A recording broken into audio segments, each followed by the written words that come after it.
So 2026 വന്നിട്ടുള്ള കാര്യമായ visa മാറ്റങ്ങൾ, കുറച്ചധികം മാറ്റങ്ങൾ വന്നിട്ടുണ്ടായിരുന്നു. അതിൽ വർക്ക് വിസ റിലേറ്റഡ് ആയിട്ടുള്ള കുറച്ച് കാര്യങ്ങൾ നമുക്കൊന്ന് നോക്കാം. സോ അതിൽ ഏറ്റവും കൂടുതൽ N2 JLPT N2 Japanese language proficiency test N2 എന്ന് പറഞ്ഞാൽ കുറച്ച് പാടാണ് കേട്ടോ. ഇപ്പോൾ ഒരു 0 തുടങ്ങുന്ന ഒരാളാണെങ്കിൽ എൻ്റെ ഒരു കപ്പാസിറ്റിയൊക്കെ വെച്ച് നോക്കുകയാണെങ്കിൽ ഒരു 2 അല്ലെങ്കിൽ എടുക്കും തറവായിട്ട് പഠിക്കാൻ. ഗ്രാമറും കൂടുതലാണ്, കാഞ്ചിയാണ് ഏറ്റവും കൂടുതൽ വള്ളി, അതും കൂടുതലാണ്. സോ അത് മാൻഡറ്ററി ആണെന്ന് റൂള് വന്നിട്ടുണ്ട്. Engineering speciality in humanities international service എന്ന് പറഞ്ഞാൽ അതാണ് കോമൺ ആയിട്ടുള്ള ഒരു വർക്ക് വിസ ജപ്പാനിലേക്ക് നോക്കിക്കഴിഞ്ഞാൽ വൈറ്റ് കോളർ ജോബ്സിന്. സോ ആ ഒരു വിസയ്ക്ക് N2 വേണം. എന്താണ് അതിൻ്റെ സത്യാവസ്ഥ അതാണ് നമുക്ക് നോക്കാനായിട്ട് പോണത്. സോ ഇതിനു മുന്നേ നിലവിലത് വന്നിട്ടില്ല കേട്ടോ. 2027 മുതലാണ് സ്ട്രിക്റ്റ് ആയിട്ട് വരത്തുള്ളൂ, 2027 ഏപ്രിൽ തൊട്ട്. പക്ഷേ ഇപ്പം തന്നെ ചില കമ്പനീസ് അത് ചോദിച്ചു തുടങ്ങി. ഫ്യൂച്ചറിൽ പിന്നെ വള്ളിയൊന്നും വരാണ്ടിരിക്കാൻ വേണ്ടിയിട്ട് ഇവിടുത്തെ കമ്പനീസ് കുറച്ച് മുൻകൂട്ടി കാര്യങ്ങളൊക്കെ ചെയ്യും. അതൊരു ജാപ്പനീസ് രീതിയാണ്. ഫ്യൂച്ചറിൽ നമുക്കൊരു ബുദ്ധിമുട്ടുണ്ടാവരുത്, വരുന്നവർക്കും ബുദ്ധിമുട്ടുണ്ടാവരുത്, കമ്പനിക്ക് ബുദ്ധിമുട്ടുണ്ടാവരുത്. അതും കൊണ്ട് അവർ ഇപ്പം തന്നെ ചില കമ്പനീസൊക്കെ ചോദിച്ചു തുടങ്ങി N2 വേണമെന്ന് പറഞ്ഞിട്ട്. സോ ആർക്കൊക്കെയാണ് ഇതൊക്കെ ബാധകം എന്ന് നമുക്ക് നോക്കാം. സോ ജപ്പാനിലെ കമ്പനീസ് നമുക്ക് ഒരു 4 കാറ്റഗറി ആയിട്ട് തിരിക്കാം. Small and medium size companies category 3ഉം 4ഉം ആണ്. ചെറിയ കമ്പനീസ് ആയിരിക്കും, ജാപ്പനീസ് കമ്പനീസ് ആയിരിക്കും. കമ്പാരിറ്റീവ്ലി ആൾക്കാർ കുറവായിരിക്കും. ഒരു Japanese work culture, Japanese environment ആയിരിക്കും. ചെറിയ ഫാക്ടറികൾ, ചെറിയ റിക്രൂട്ടിങ് ഏജൻസീസ്, പിന്നെ ഞാൻ ചെയ്യുന്ന പോലെ കൃഷി, അതുപോലത്തെ കമ്പനീസിലേക്കൊക്കെ വരുമ്പോൾ ജാപ്പനീസ് എൻവയൺമെൻ്റ് ആണെങ്കിൽ എന്തായാലും നിങ്ങൾക്ക് ലാംഗ്വേജ് വേണ്ടി വരും. പിന്നെ നോക്കുകയാണെങ്കിൽ category 1 and 2 large companies, international companies, ചിലപ്പോൾ ഒരു വെസ്റ്റേൺ വർക്ക് കൾച്ചർ. ഇംഗ്ലീഷ് വെച്ച് നിങ്ങൾക്ക് ബിസിനസ് ഓടിക്കാം, നിങ്ങൾക്ക് വർക്ക് മാനേജ് ചെയ്യാം. നിങ്ങൾക്ക് ലാംഗ്വേജിലുപരി, കമ്മ്യൂണിക്കേഷനിലുപരി നിങ്ങളുടെ സ്കില്ലാണ് വലുതെങ്കിൽ, ഞാൻ ഇതിന് മുന്നത്തെ വീഡിയോയിൽ പറഞ്ഞിട്ടുണ്ട്, നിങ്ങൾ അത്രയും വലിയൊരു കില്ലാടിയാണ്, അത്രയും ക്വാളിഫൈഡ് ആണ്, ഇപ്പോൾ IT related, engineering related English വെച്ച് ഓടിക്കാം, പ്രോഗ്രാമിങ്, പിന്നെ AI റിലേറ്റഡ് റീസെൻ്റ് ആയിട്ട് വന്നിട്ടുള്ള അങ്ങനെയുള്ളതാണെങ്കിൽ ഓഫ് കോഴ്സ് നിങ്ങൾക്ക് ജാപ്പനീസ് ആവശ്യമില്ല. നിങ്ങൾക്ക് സർവൈവ് ചെയ്യാം, നിങ്ങൾക്ക് ഒരു ഇംഗ്ലീഷ് ആയിരിക്കും നിങ്ങളുടെ ബേസ്, നോ പ്രോബ്ലം. പക്ഷെ ഒരു കാര്യം ഞാൻ പറയാം, നിങ്ങളുടെ ജപ്പാൻ ലൈഫ് പുറത്ത്, ഓഫീസ് കഴിഞ്ഞിട്ടുള്ള പുറത്തുള്ള ലൈഫ് ശോകമായിരിക്കും. നിങ്ങൾക്ക് ഈ കൾച്ചർ എക്സ്പീരിയൻസ് ചെയ്യാനോ, എന്താണ് ഇവിടെ നടക്കുന്നത്, ഇവിടുത്തെ ലോക്കൽസായിട്ട് ഇൻട്രാക്ട് ചെയ്യാനോ അതൊരു ടാസ്ക് ആയിരിക്കും. കാരണം ഇവിടുത്തെ ആൾക്കാർ ഇംഗ്ലീഷ് സംസാരിക്കില്ല. 93% പേര് ഇംഗ്ലീഷ് സംസാരിക്കില്ല.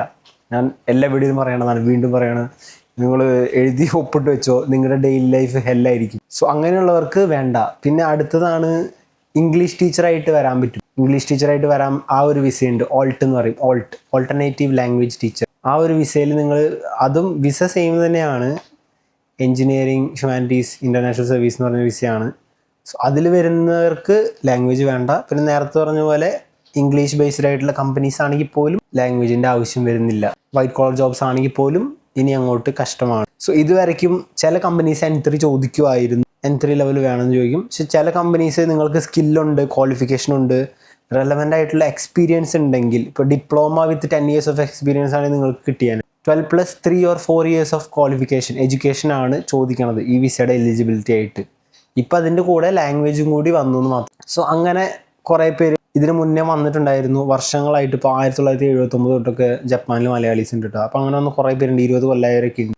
ഇവിടെ വന്നിട്ട് ലാംഗ്വേജ് പഠിച്ചവരുണ്ട്. അന്നത്തെ കാലത്ത് അതൊക്കെ പോസിബിൾ ആയിരുന്നു. പക്ഷേ ഇമിഗ്രൻസിൻ്റെ എണ്ണം കൂടി, ഇപ്പോൾ ജപ്പാനീസ് ആൾക്കാർക്ക് ടെൻഷനായി തുടങ്ങി, ഇവിടെ ഇമിഗ്രൻസ് കൂടിക്കഴിഞ്ഞാൽ യൂറോപ്പിലായ പോലെ ആവുമോ, ഫോറിൻ ലേബർ ചീപ്പാണ്. സോ അങ്ങനെ കുറേ ഫോറിനേഴ്സ് ഇവിടെ വന്നു കഴിഞ്ഞാൽ ഇവിടെ ഉള്ള ജാപ്പനീസിന് സാലറി കൂടുതൽ കിട്ടില്ല. പിന്നെ അടുത്തൊരു മെയിൻ കാര്യം എന്ന് പറഞ്ഞാൽ ഈ ഒരു വിസേനെ മിസ്യൂസ് ചെയ്തെന്ന് തന്നെ പറയണം. ഈ engineering humanities and international services, അവർ കമ്പനീസാണ് ഈ സർട്ടിഫിക്കറ്റ് ഓഫ് എലിജിബിലിറ്റി എന്ന് പറഞ്ഞൊരു സാധനമുണ്ട്, വിസയ്ക്ക് മുന്നേ വരുന്ന പേപ്പറാണ്. അവർ കമ്പനീസാണ് ഇതിനുള്ള ആപ്ലിക്കേഷൻ ഇമിഗ്രേഷനിൽ കൊടുക്കുന്നത്. സോ ആ കൊടുക്കുന്ന സമയത്ത് കമ്പനീസ് ഒരു white collar job, proper white collar ജോബിൻ്റെ ഡോക്യുമെൻറ്റ്സ് കൊടുക്കും, ജോബ് ടൈറ്റിൽ ഇതാണ്, ജോബ് ഡിസ്ക്രിപ്ഷൻ ഇതാണെന്ന് പറഞ്ഞിട്ട് കൊടുക്കും. പക്ഷെ ഇവിടെ കൊണ്ടുവന്നിട്ട് വേറെ പണിയൊക്കെ ചെയ്യിപ്പിക്കും, ബ്ലൂ കോളർ ലേബർ കാറ്റഗറി. അങ്ങനെ നല്ല രീതിയിൽ ഈ വിസ കാറ്റഗറീനെ മിസ്യൂസ് ചെയ്തിട്ടുണ്ട്. ഈവൻ മലയാളികൾ ഇഷ്ടം പോലെ ഉണ്ട് ഈ കാറ്റഗറിയിൽ വന്നിട്ട് ഫാക്ടറി ജോബ്, എന്താ പറയുക, അതുപോലത്തെ കൺസ്ട്രക്ഷൻ, സൈറ്റിൽ പോയിട്ടുള്ള പണി ഇതൊക്കെ ചെയ്യുന്നവരൊക്കെ ഉണ്ടായിരുന്നു. സോ അങ്ങനെ വന്ന് കുറേ മിസ്യൂസ് ചെയ്തത് കൊണ്ടും അതൊക്കെ കൊണ്ടാണ് നമ്മൾ പക്ഷെ കുറവാണ്. വിയറ്റ്നാംകാരാണ് ഏറ്റവും കൂടുതൽ. വിയറ്റ്നാമാണ് ഇവിടെ ഏറ്റവും കൂടുതൽ ഫോറിൻ ലേബേഴ്സ് ആയിട്ടുള്ളത്, ലേബർ.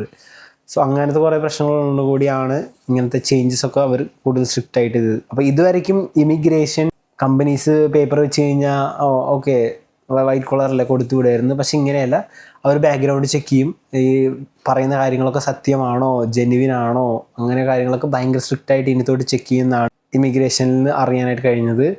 അവർ എന്തായാലും അത് ചെക്ക് ചെയ്യും.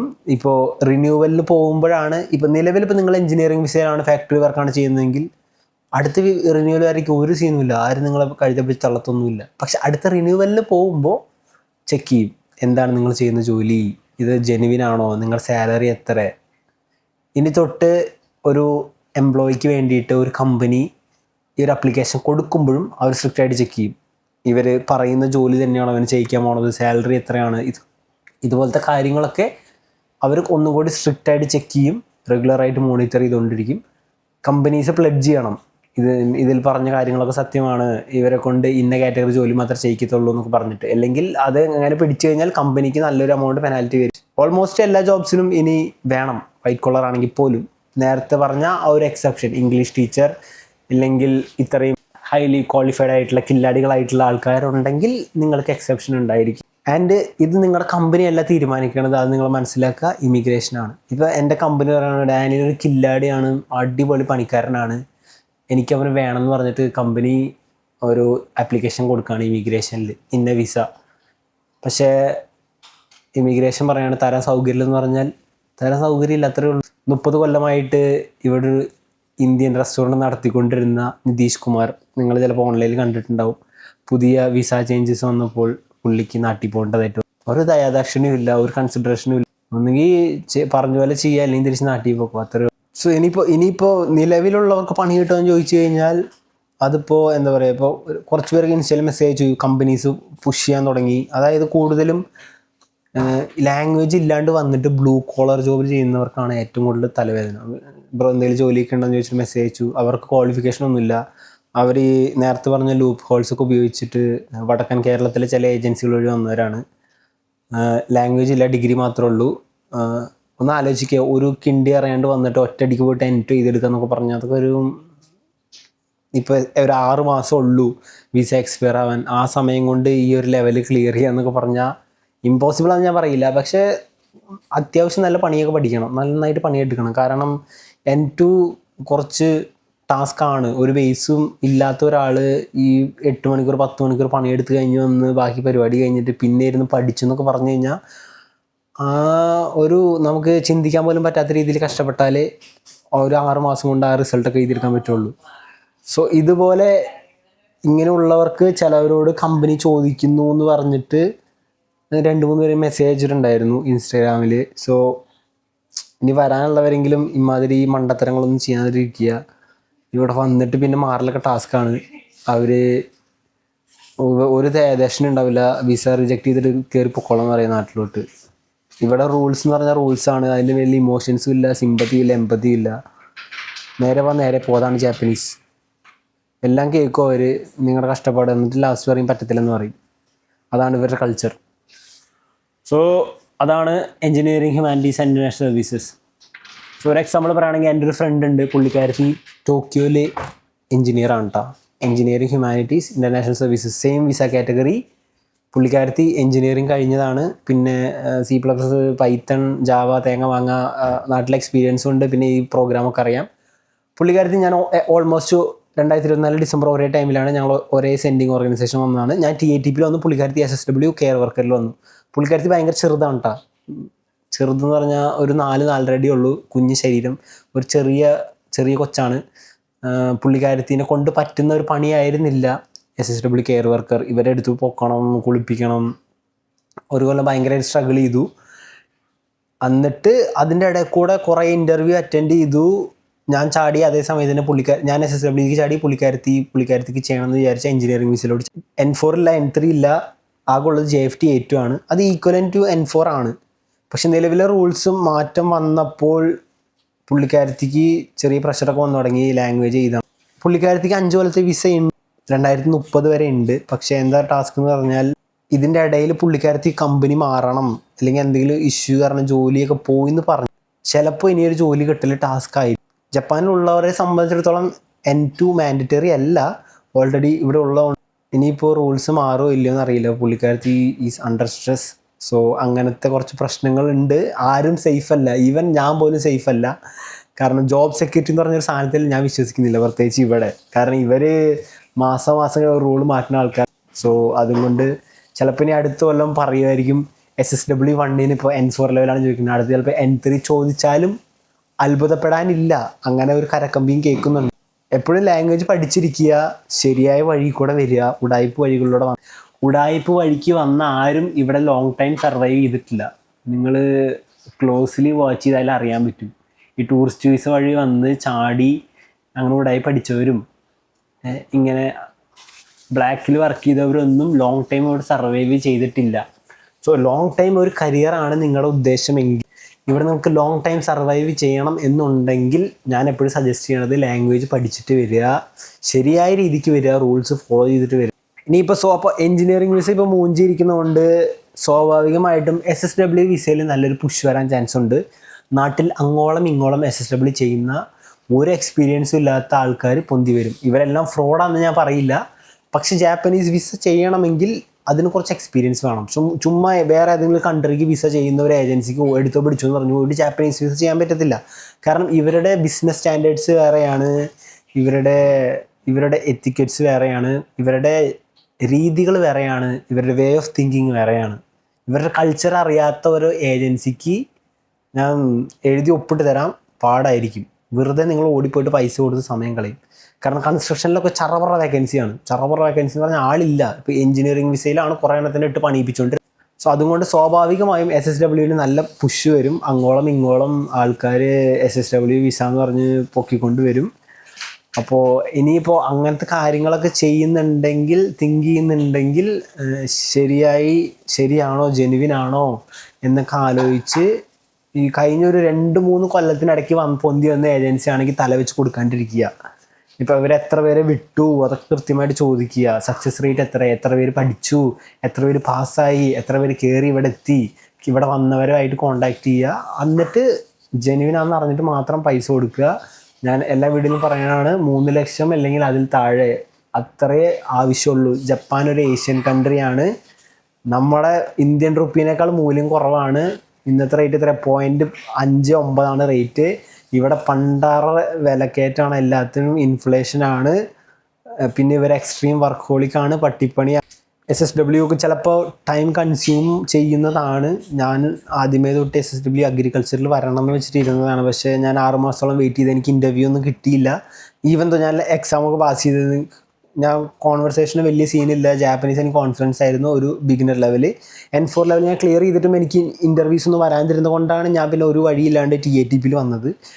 അത് കൺസ്ട്രക്ഷനിൽ വന്നിട്ട് പിന്നെ കുറച്ച് സീനൊക്കെ ആയി. ഞാൻ പിന്നെ ചാടുകയാണ് ചെയ്തത് അവിടെ നിന്ന് ഇങ്ങോട്ട്. 1 ഇയർ കഴിഞ്ഞപ്പോൾ ഞാൻ വിസ മാറി, ഞാൻ തന്നെ മാറി, ആരെ അറിയിച്ചു. പിന്നെ ഈ ഇടയ്ക്ക് ബറാക്കിയിൽ ഒരു പെങ്കുച്ചിനെ പരിചയപ്പെടാനായിട്ട് അച്ഛനും അമ്മയും ചേട്ടനും പുള്ളിക്കാരത്തും കൂടി വന്നേക്കണം. 19 വയസ്സാണ് കേട്ടോ. ആരുടെയോ വാക്ക് കേട്ട് വന്ന് 8 ലക്ഷത്തോളം ചിലവാക്കി വന്ന് റെഫ്യൂജി അടിച്ച് ഇപ്പോൾ ബറാക്കിയിലുണ്ട്. അച്ഛനമ്മയ്ക്ക് ജോലി ചെയ്യാൻ പറ്റത്തില്ല. അത്രയും പ്രായമുള്ളവർ ഇവിടെ ആവശ്യമില്ല. ഇവർക്ക് വേണ്ട ചെറുപ്പക്കാരെയാണ്. അപ്പോൾ അനിയത്തിയും ചേട്ടനും കൂടെ പണിക്ക് പോകുന്നുണ്ട്. 850 yen ആണ് കേട്ടോ 1 മണിക്കൂർ വേജ്. 850 yen. ഇവിടെ ഒറ്റ പ്രിഫെക്ചറിലെ മിനിമം വേജ് അത്രയും ഇല്ല. അപ്പോൾ അത്രയും കുറവാണ് കിട്ടണത്. 6 മാസമാണ് കേട്ടോ റെഫ്യൂജ് കൊടുക്കുക. 6 മാസം. ഇപ്പോൾ 3 വട്ടം റിന്യൂ ചെയ്തു, 4ാം വട്ടം കിട്ടാൻ ചാൻസ് ഇല്ല. ഇപ്പോൾ പുള്ളിക്കാരത്തിന് ചെയ്യാൻ പറ്റുന്നത് ഉള്ള ടൈം കൊണ്ട് കഷ്ടപ്പെട്ട് ഒരു N4 ലെവലിന് ക്ലിയർ ചെയ്ത് SSW ലെവൽ എക്സാം ക്ലിയർ ചെയ്തിട്ട് മാത്രം കാര്യമില്ല. വായ്ത്താളം സംസാരിക്കാൻ എന്തെങ്കിലുമൊക്കെ അറിഞ്ഞ് ഓക്കെ അവർ പറയണം, ഓക്കെ എന്തെങ്കിലുമൊക്കെ അവൾക്ക് മനസ്സിലാവും, അങ്ങനെയൊക്കെ വിചാരിച്ചു കഴിഞ്ഞാൽ ഒരു ജോലി കിട്ടും. ഓക്കെ, പക്ഷെ എന്തിനാണ് ഇത്ര കഷ്ടപ്പെട്ട് ഇവിടെ വന്ന് ഈ പാടുപെട്ട്? മര്യാദയ്ക്ക് നാട്ടിൽ നിന്ന് ലാംഗ്വേജ് പഠിച്ചിട്ട് വന്നാൽ പോരെ? ഇവിടെ വന്ന് അവിടെ അലഞ്ഞ്. സോ അതുപോലത്തെ മണ്ടത്തരങ്ങളും ചെയ്യാണ്ടിരിക്കുക. റെഫ്യൂജി വിസ എന്ന് പറഞ്ഞൊരു സാധനം ഇല്ല. റെഫ്യൂജി എന്ന് പറഞ്ഞാൽ അത് റെഫ്യൂജി, എനിക്ക് എൻ്റെ നാട്ടിൽ പോകാൻ പറ്റില്ല, ഇന്ന പ്രശ്നങ്ങളുണ്ട്, അങ്ങനെയുള്ളവർക്ക് കൊടുക്കുന്നതാണത്. അതിപ്പോൾ കുറേ പേര് മിസ്യൂസ് ചെയ്തുകൊണ്ട് ഇവരും അലേർട്ടായിട്ടിരിപ്പുണ്ട്. ഭാഗ്യം ഉണ്ടെങ്കിൽ വന്ന് ഇറങ്ങുമ്പോൾ തന്നെ എയർപോർട്ടിൽ നിന്ന് അടിച്ച് തിരിച്ച് അടുത്ത ഫ്ലൈറ്റിക്ക്. അത് റെഫ്യൂജി എന്ന് പറഞ്ഞാൽ 6 മാസമാണ് 3 വട്ടം മാക്സ് ടു മാക്സ് ഇപ്പോഴത്തെ സാഹചര്യത്തിൽ 3 വട്ടം കൊടുക്കുന്നുണ്ട്. 4 വട്ടം കിട്ടത്തില്ല. അവർക്ക് മനസ്സിലാവാണ് ഇവർ ഉടായിപ്പാന്ന് പറഞ്ഞു കഴിഞ്ഞാൽ തിരിച്ച് നാട്ടിൽ പോകും. സോ അതുകൊണ്ടാണ് പറയണത് ഇവിടെ വന്നിട്ട് കഷ്ടപ്പെടാൻ. സോ ലെറ്റ്സ് ജാപ്പനീസ് പഠിച്ചിട്ട് വന്നാൽ ഏറ്റവും ഉപകാരം. ഇപ്പോൾ എന്നെ സംബന്ധിച്ചിടത്തോളം എനിക്ക് മെസ്സേജ് അയക്കുന്ന ആൾക്കാർ എന്തായാലും ഈ സോ കോൾഡ് ക്വാളിഫിക്കേഷൻ ഉള്ളവരോ ഈ IIT പോലത്തെ വലിയ വലിയ കോളേജുകളിൽ നിന്ന് പാസ് ഔട്ട് ആയവരോ അല്ലാന്ന് എനിക്കും അറിയാം, നിങ്ങൾക്കും അറിയാം. നിങ്ങൾ നോക്കുന്നതും ഈ അൺസ്കിൽഡ് എന്ന് പറഞ്ഞൊരു വിസ ജപ്പാനിലില്ല. അൺസ്കിൽഡ് കാറ്റഗറി എന്ന് പറഞ്ഞൊരു വിസ ഇല്ല. ഉള്ളത് SSW skilled specific skilled worker TITP technical internship and training program. അത് കഴിയാൻ പോവാണ്. EDS എന്ന് പറഞ്ഞൊരു പുതിയ വിസ, EDS ആണെന്ന് തോന്നുന്നു പുതിയൊരു വിസ വരുന്നത്. TITPക്ക് ആണെങ്കിൽ ബേസിക് ഒരു N5 ലെവലൊക്കെ മതിയാവും. SSW കുറച്ചും കൂടി കോംപ്ലിക്കേറ്റഡ് ആണ്. കുറച്ച് JFTയുടെ പാസിംഗ് സ്കോർ കൂടുതലാണ്. 250-ൽ 200 മാർക്ക് മേടിക്കണം. കമ്പ്യൂട്ടർ ബേസ്ഡ് ടെസ്റ്റാണ്. എഴുതി കഴിഞ്ഞാൽ അപ്പം തന്നെ റിസൾട്ട് വരും. ഒരിക്കൽ പൊട്ടിക്കഴിഞ്ഞാൽ 45 ദിവസം കഴിഞ്ഞിട്ട് അടുത്ത പരീക്ഷ എഴുതാൻ പറ്റുള്ളൂ.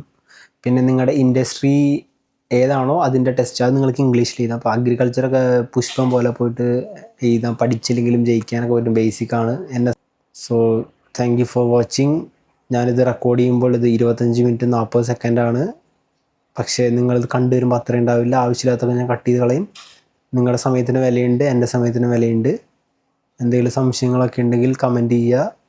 ഇനി കൂടുതലായിട്ട് എന്തെങ്കിലും അറിയണമെങ്കിൽ ഇതിന് മുന്നേ ഒരു പരമ്പര തന്നെ വീഡിയോസ് ചെയ്തിട്ടുണ്ട്. ശമ്പളം, വർക്ക് കൾച്ചർ, കൂടുതലായിട്ട് ഞാൻ ബ്ലൂ കോളറാണ് ഫോക്കസ് ചെയ്തത്. കാരണം ബ്ലൂ കോളർ ആയിരുന്നു എൻ്റെ ഫീൽഡ് ഓഫ് എൻ്റെ area. So thank you for watching. Jaane.